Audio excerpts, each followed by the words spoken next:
Chapter 21. A New Departure in Flavorings.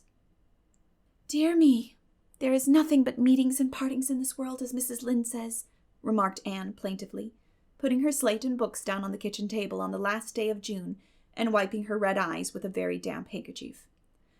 "Wasn't it fortunate, Marilla, that I took an extra handkerchief to school today? I had a presentiment that it would be needed."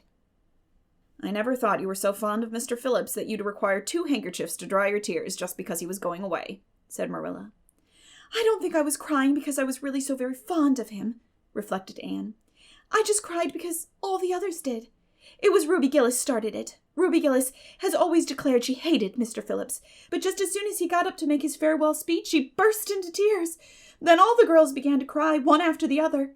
I tried to hold out, Marilla. I tried to remember the time Mr. Phillips made me sit with a boy, and the time he spelled my name without an E on the blackboard, and how he said I was the worst dunce he ever saw at geometry and laughed at my spelling, and all the times he had been so horrid and sarcastic.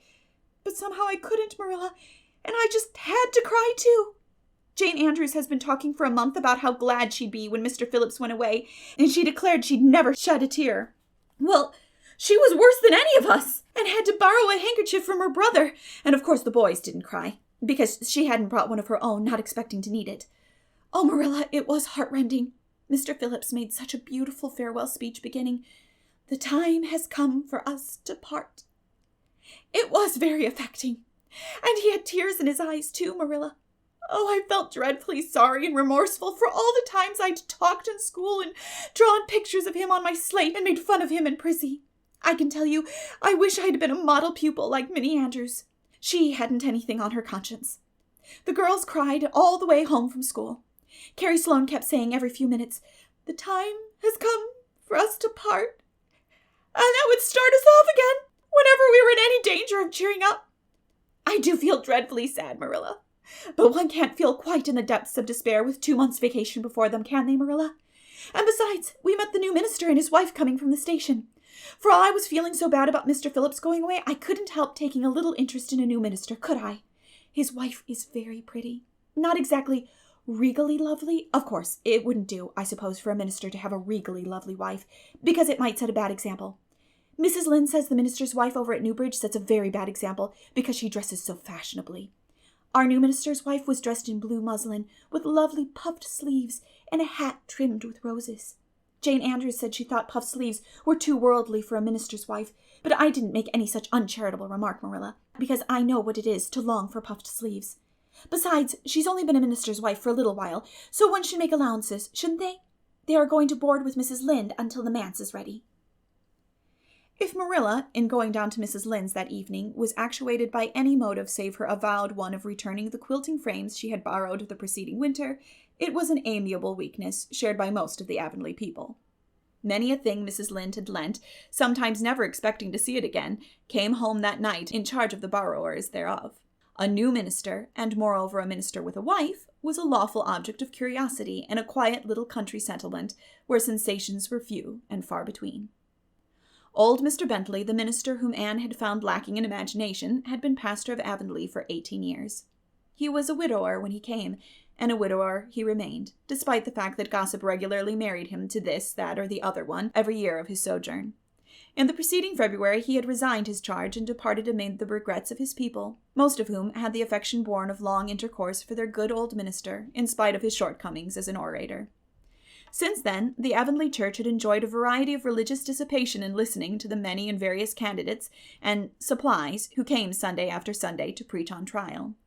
These stood or fell by the judgment of the fathers and mothers in Israel, but a certain small, red-haired girl who sat meekly in the corner of the old Cuthbert pew also had her opinions about them, and discussed the same in full with Matthew, Marilla always declining from principle to criticize ministers in any shape or form.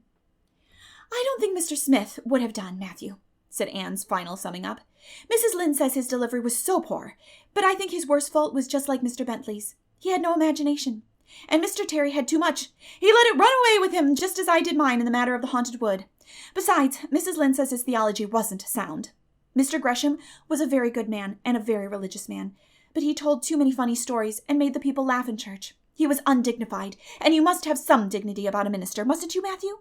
I thought Mr. Marshall was decidedly attractive, but Mrs. Lynde says he isn't married or even engaged because she made special inquiries about him, and she says it would never do to have a young unmarried minister in Avonlea, because he might marry in the congregation, and that would make trouble. Mrs. Lynde is a very far-seeing woman, isn't she, Matthew? I'm very glad they've called Mr. Allen. I liked him because his sermon was interesting, and he prayed as if he meant it, and not just as if he did it because he was in the habit of it. Mrs. Lynde says he isn't perfect, but she says she supposes we couldn't expect a perfect minister for $750 a year. And anyhow, his theology is sound because she questioned him thoroughly on all the points of doctrine. And she knows his wife's people, and they are most respectable, and the women are all good housekeepers. Mrs. Lynde says that sound doctrine in the man and good housekeeping in the woman make an ideal combination for a minister's family. The new minister and his wife were a young, pleasant-faced couple, still in their honeymoon, and full of all good and beautiful enthusiasms for their chosen life work. Avonlea opened its heart to them from the start.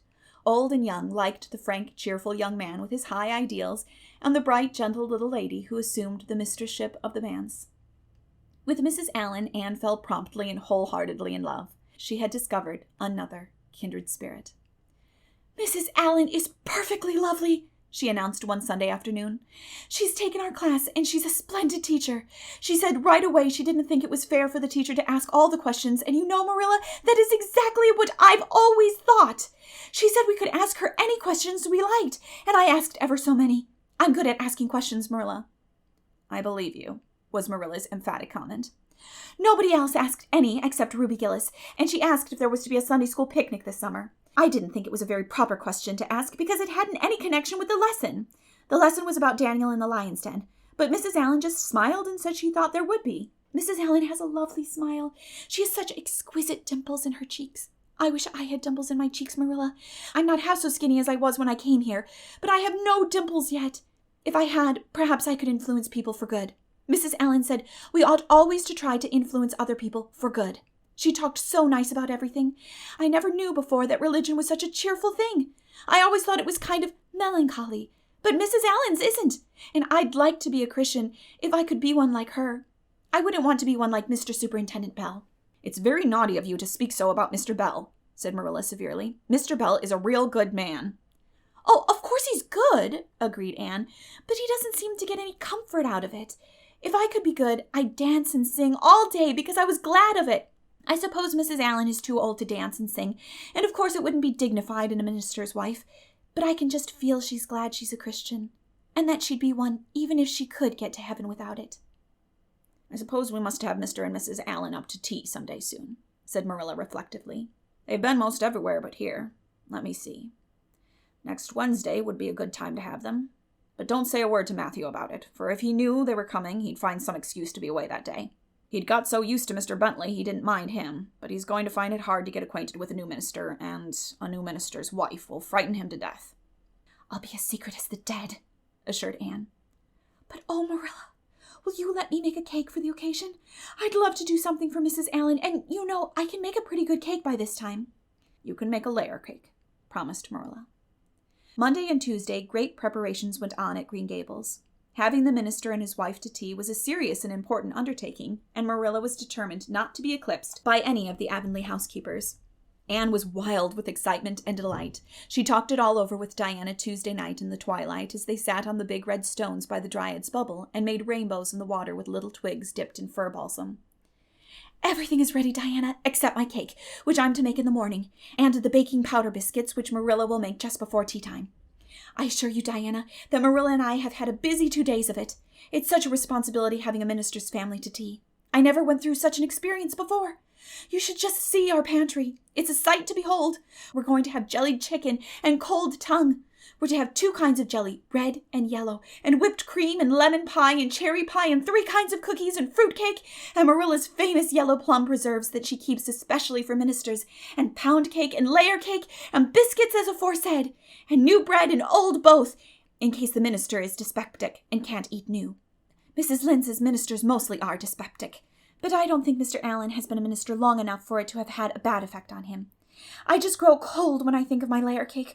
Oh, Diana, what if it shouldn't be good? I dreamed last night that I was chased all around by a fearful goblin with a big layer cake for a head." "It'll be good, all right," assured Diana, who was a very comfortable sort of friend. I'm sure that piece of the one you made that we had for lunch in Idlewild 2 weeks ago was perfectly elegant.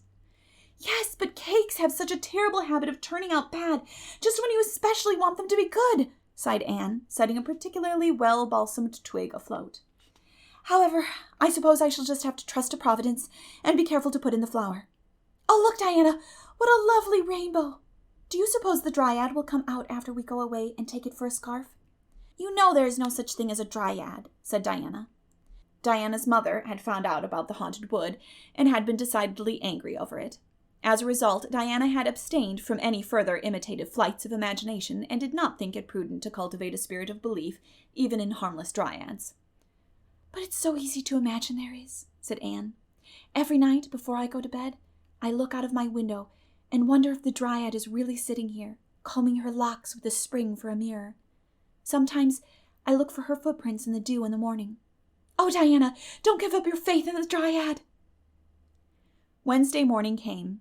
Anne got up at sunrise because she was too excited to sleep. She had caught a severe cold in the head by reason of her dabbling in the spring on the preceding evening, but nothing short of absolute pneumonia could have quenched her interest in culinary matters that morning. After breakfast, she proceeded to make her cake. When she finally shut the oven door upon it, she drew a long breath.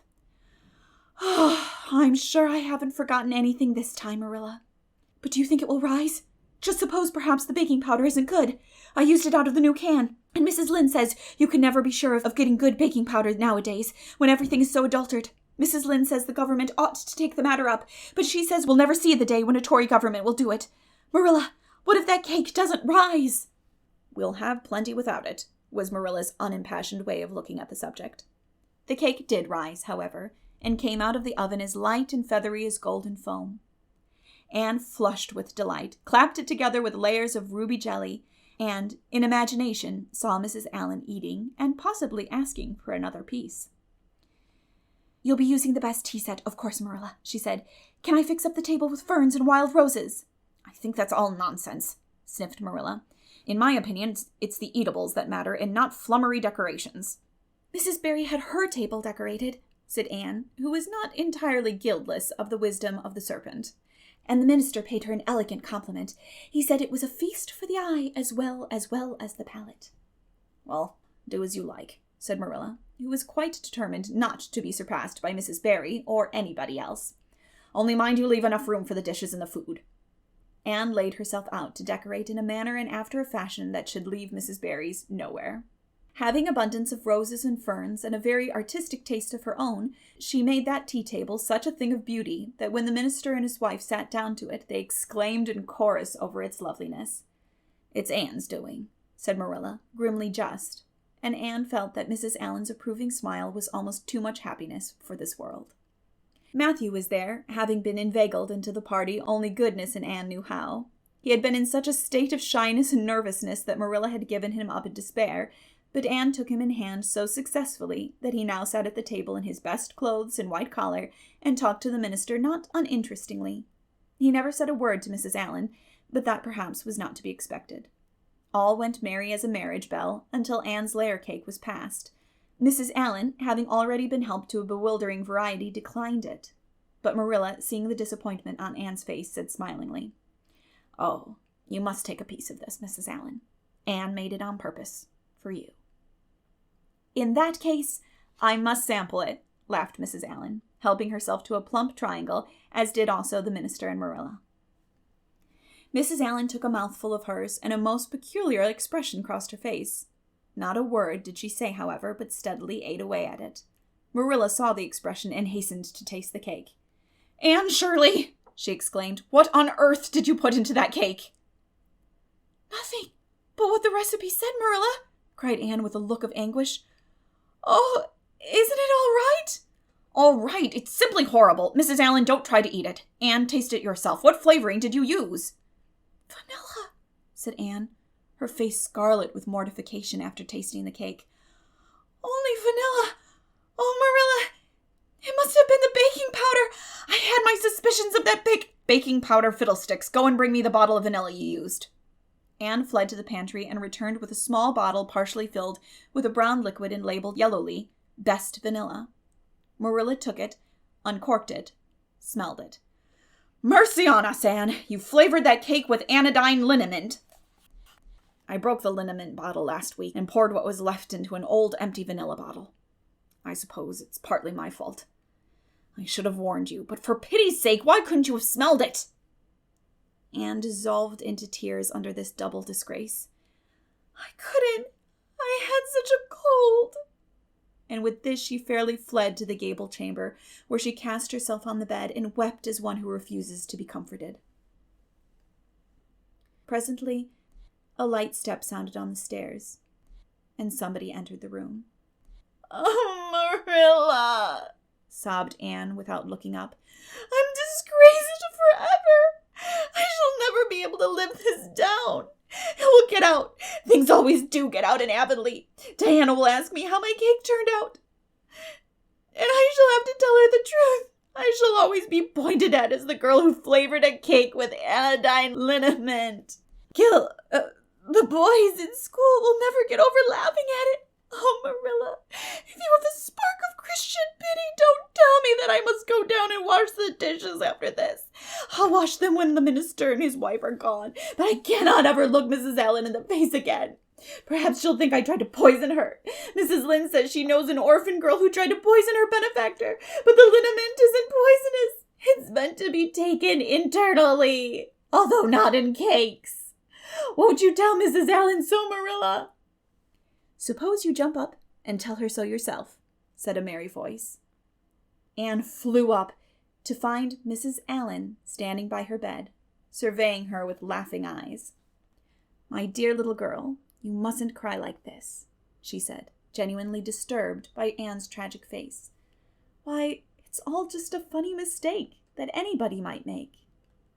"Oh, no, it takes me to make such a mistake," said Anne forlornly. "And I wanted to have that cake so nice for you, Mrs. Allen." "Yes, I know, dear, and I assure you I appreciate your kindness and thoughtfulness just as much as if it had turned out all right. Now you mustn't cry any more, but come down with me and show me your flower garden. Miss Cuthbert tells me you have a little plot all your own. I want to see it, for I'm very much interested in flowers." Anne permitted herself to be led down and comforted, reflecting that it was really providential that Mrs. Allen was a kindred spirit. Nothing more was said about the liniment cake, and when the guests went away, Anne found that she had enjoyed the evening more than could have been expected, considering that terrible incident. Nevertheless, she sighed deeply. "Marilla, isn't it nice to think that tomorrow is a new day with no mistakes in it yet?" "I'll warrant you'll make plenty in it," said Marilla. "I never saw your beat for making mistakes, Anne." "Yes, and well I know it," admitted Anne mournfully. "But have you ever noticed one encouraging thing about me, Marilla? I never make the same mistake twice." "I don't know as that's much benefit when you're always making new ones." "Oh, don't you see, Marilla? There must be a limit to the mistakes one person can make, and when I get to the end of them, then I'll be through with them. That's a very comforting thought." "Well, you'd better go and give that cake to the pigs," said Marilla. "It isn't fit for any human to eat, not even Jerry Boot."